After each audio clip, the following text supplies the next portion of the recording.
Hello everyone, आप देख रहे हैं चैनल अमीन इन्फो। तो फाइनली दिल्ली डाइट के जो एडमिशन हैं वो शुरू हो गए हैं, डीएलएड या फिर डीपीएससी प्रोग्राम के। डीएलएड वो जो प्रोग्राम है उसमें आप करने के बाद प्राइमरी लेवल तक के टीचर बन सकते हो, और जो डीपीएससी प्रोग्राम है उसको करने के बाद आप प्री प्राइमरी लेवल तक के टीचर बन सकते हो। आज की इस वीडियो में हमारा जो फोकस रहेगा वो डीएलएड प्रोग्राम पर रहेगा। इसकी टेंटेटिव शेड्यूल भी आ गया है और फॉर्म कब से रिलीज़ हो रहे हैं, ऑफिशियल प्रोस्पेक्टस भी आ गया है, क्या क्या मोटी मोटी बातें प्रोस्पेक्टस में बताई गई हैं। एडमिशन का प्रोसेस समझने की कोशिश करेंगे, एलिजिबिलिटी से लेकर डॉक्यूमेंटेशन को समझने की कोशिश इस वीडियो के अंदर हम करेंगे। तो आप वीडियो को लास्ट तक ज़रूर देखें, और फर्स्ट टाइम चैनल पर आए हो मेक श्योर कि चैनल को सब्सक्राइब ज़रूर से करें। सबसे पहले दोस्तों हम इंपॉर्टेंट डेट्स की बात करते हैं। दिल्ली डाइट के जो एडमिशन फॉर्म है वो 25 अप्रैल से लेकर 15 मई तक भरे जाएंगे, और 16 मई से अगले 3-4 दिन के लिए करेक्शन पीरियड ओपन होगा। दिल्ली डाइट में जो एडमिशन होते हैं वो एंट्रेंस एग्ज़ाम के बेसिस पर होते हैं, और entrance exam computer based mode में करवाया जाता है अलग अलग सेंटर्स में। और ये जो एंट्रेंस एग्ज़ाम है इस बार 30 मई 2024 को करवाया जाएगा। तो आज लगभग 24 अप्रैल को वीडियो बनाई जा रही है। अब अप्रोक्स 1 महीना है आपकी प्रिपरेशन के लिए, आप प्रिपरेशन में लग जाइए।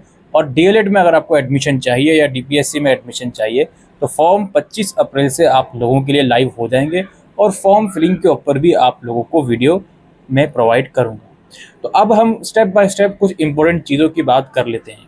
सबसे नंबर 1 हम बात करेंगे, डीएलएड के अंदर टोटल 9 गवर्नमेंट इंस्टीट्यूट हैं जिसमें लगभग 1040 सीट्स हैं, और कुछ और 15-20 प्राइवेट इंस्टीट्यूट हैं जिसमें लगभग 2000 के आसपास सीट्स हैं। तो इन टोटल आप कह सकते हो 3000 सीट्स हैं डीएलएड कोर्स में। दिल्ली डाइट के अंदर एससीईआरटी के अंदर ये आता है। फीस स्ट्रक्चर की बात करते हैं तो एप्लीकेशन जो फॉर्म है इसकी जो फीस है वो अनरिजर्व वालों के लिए 500 रुपये की फ़ीस है, और रिजर्व कैटेगरी के लिए 250 रुपये की फ़ीस है। अगर आप डीएलएड और डीपीएससी दोनों प्रोग्राम के लिए अप्लाई करोगे तो 1000 रुपये की फ़ीस अनरिजर्व वालों के लिए है, और रिजर्व वालों के लिए 500 रुपये की एप्लीकेशन फ़ीस है। डीएलएड प्रोग्राम के कोर्स की फ़ीस की बात करते हैं। अगर आपका admission government approved government diet के अंदर होता है, जो 8-9 अलग अलग डाइट हैं, तो आपकी जो 1 साल की फ़ीस रहेगी वो 9,500 से 10,000 रुपये के बीच है। और अगर आपका प्राइवेट इंस्टीट्यूट में एडमिशन होता है तो 1 साल की फ़ीस लगभग 37,500 रुपये समथिंग फ़ीस है। ये फ़ीस मैंने 1 साल की बताई, और ये फ़ीस क्वार्टरली पे करी जाती है आपके एडमिशन के बाद। ऑलराइट, ये फ़ीस की बात हो गई। अब इसका हम डीएलएड का एलिजिबिलिटी क्राइटेरिया समझते हैं। एलिजिबिलिटी क्राइटेरिया ये है कि आपके 10+2 में एग्रीगेट 50% मार्क्स होने चाहिए, कम से कम एक लैंग्वेज आपने 10+2 में पढ़ी होनी चाहिए। और अगर आप SC ST या PWD वगैरह से बिलोंग करते हो तो 45% अगर आपके मार्क्स हैं तो भी आप इसमें एलिजिबल हो। ऑलराइट, ये एलिजिबिलिटी की बात हो गई। एज लिमिट की जब तक बात है तो एज लिमिट 30 सितंबर 2024 तक आपकी मैक्सिमम एज 24 होनी चाहिए, और इसमें 5 साल तक का रिलैक्सेशन है SC ST कैटेगरी के लिए। यानी कि SC ST की कैटेगरी की अगर अपर एज 29 साल तक भी है, 30 सितंबर 2024 तक ये कंसिडर होगी तो आप अप्लाई कर सकते हो। अगर जनरल या OBC से हो, 24 साल से ज़्यादा की एज आपकी हो जाएगी 30 सितंबर 2024 तक, तो आप एलिजिबल नहीं हो। दूसरा सवाल बच्चे काफ़ी पूछते हैं, सर डीएलएड हम क्या ग्रेजुएशन के साथ कर सकते हैं, हम क्या मास्टर्स के साथ कर सकते हैं? देखो, करने को तो आप कर सकते हो, और काफ़ी बच्चों ने प्रीवियस टाइम में भी करा है और आज के टाइम पर भी कर रहे होंगे।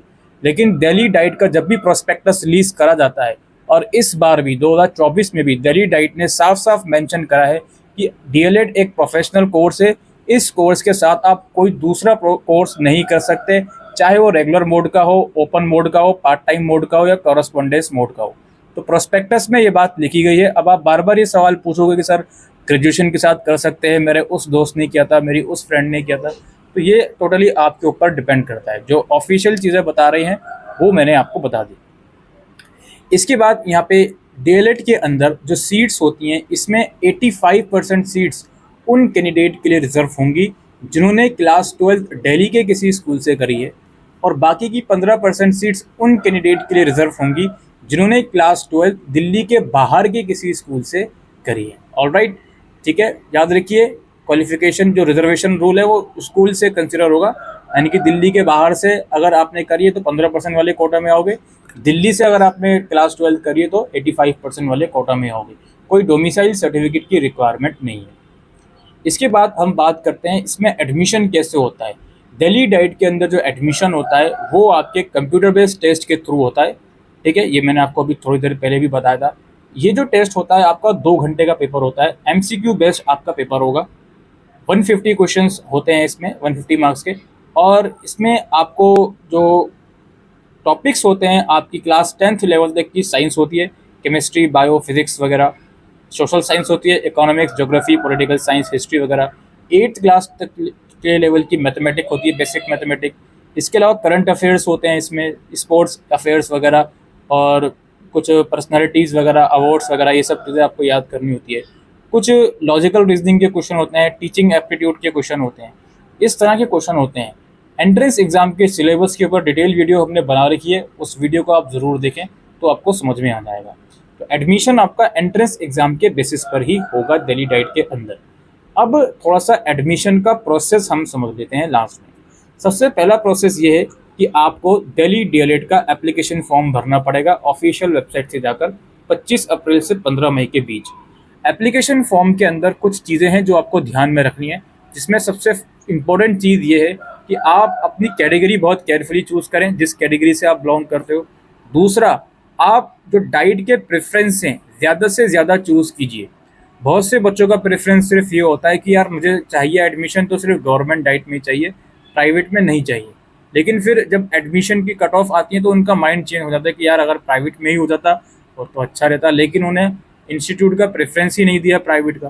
तो जब भी आप फॉर्म भरो तो अपनी personal detail, academic detail, documentation detail, इनके अलावा जो डाइट के प्रेफरेंस है उसकी डिटेल बहुत केयरफुली, बहुत थॉरली फिल करो।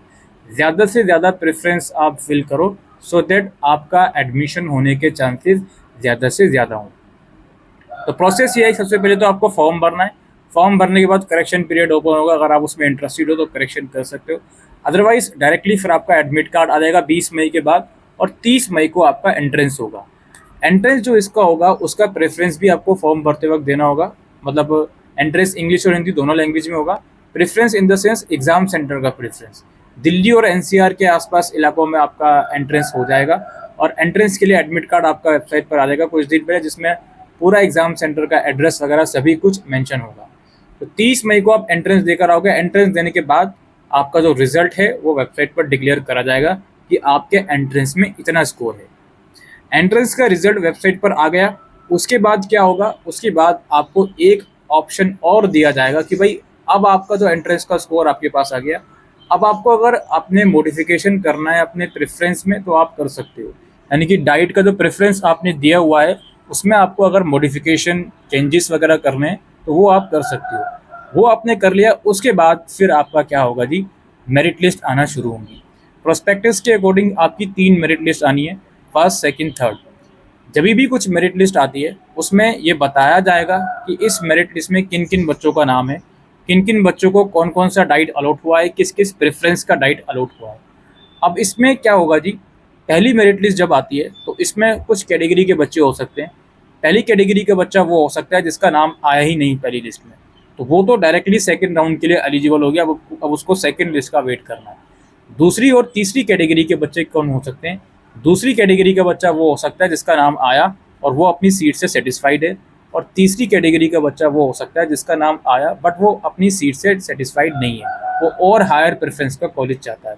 तो ये दोनों ही कैटेगरी के बच्चों को क्या करना है, बहुत ध्यान से समझ लिए। जब भी आपका जिस भी लिस्ट में नाम आता है, सबसे पहले तो आपको अपने एडमिशन पोर्टल में जाना है और वहाँ से पार्ट एकेडमिक फ़ीस पे करनी है। पार्ट एकेडमिक फ़ीस होती है 3600 रुपये की, जिसमें से 1800 रुपये फर्स्ट ईयर में एडजस्ट कर लिए जाएंगे एडमिशन फ़ीस में, और बाकी के 1800 रुपये सेकेंड ईयर की एडमिशन फ़ीस में एडजस्ट कर लिए जाते हैं। तो आपका किसी भी राउंड में नाम आता है तो सबसे पहले आपको पार्ट एकेडमिक फ़ीस पे करनी है पोर्टल से जाके, और फीस पे करने के बाद उसमें प्रोविजनल अलॉटमेंट लेटर डाउनलोड करना है वहाँ से, और जो फ़ी पे आपने करी है उसकी रिसिप्ट डाउनलोड करनी है। ये दोनों चीज़ें आपने डाउनलोड कर ली, और कुछ इंपॉर्टेंट डॉक्यूमेंट्स के साथ जिस भी इंस्टीट्यूट में आपका नाम आया है वहाँ पर फिजिकली आपको रिपोर्ट करना होगा डॉक्यूमेंट वेरिफिकेशन के लिए। डॉक्यूमेंट्स कौन कौन से लगेंगे ये अब आप समझ लीजिए। देखिए, फॉर्म भरते वक्त सिर्फ फोटोग्राफ और सिग्नेचर लगेगा और कुछ नहीं लग रहा, और हो सकता है रिजर्व कैटेगरी का डॉक्यूमेंट मांग ले। और जो काउंसलिंग के टाइम पर यानी कि रिपोर्टिंग के टाइम पर जो डॉक्यूमेंट्स हैं वो आप लोग समझ लीजिए। 10th और 12th की तो मार्कशीट लगेगी ही, ओरिजिनल भी और 2 सेट ऑफ फोटोकॉपीज़। इसके अलावा अगर आप किसी रिजर्व कैटेगरी से बिलोंग करते हो तो उसका डॉक्यूमेंट लगेगा। इसके अलावा जो ऑनलाइन फॉर्म भरा है वो आपका प्रिंट आउट उसका लगेगा। इसके अलावा जो आपने पार्ट एकेडमिक फ़ीस पे करी है उसका रिसिप्ट लगेगी, और जो आपका प्रोविजनल अलॉटमेंट लेटर ऑनलाइन आया होगा उसकी रिसिप्ट लगेगी।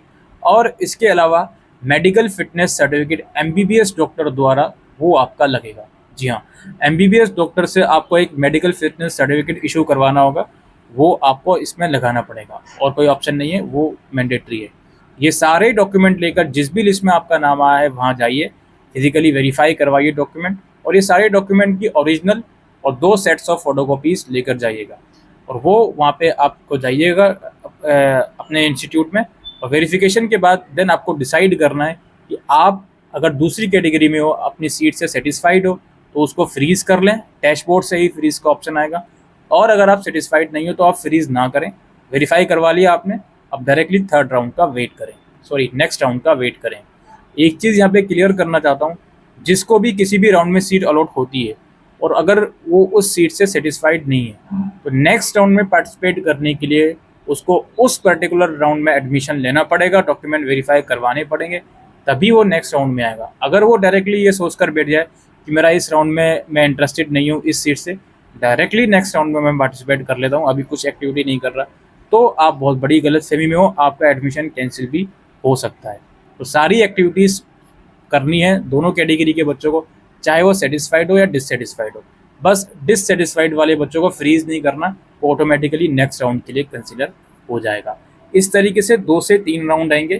थर्ड राउंड के बाद फिर आपको ये कहा जाएगा कि भाई अब हमारी ऑनलाइन काउंसलिंग होगी।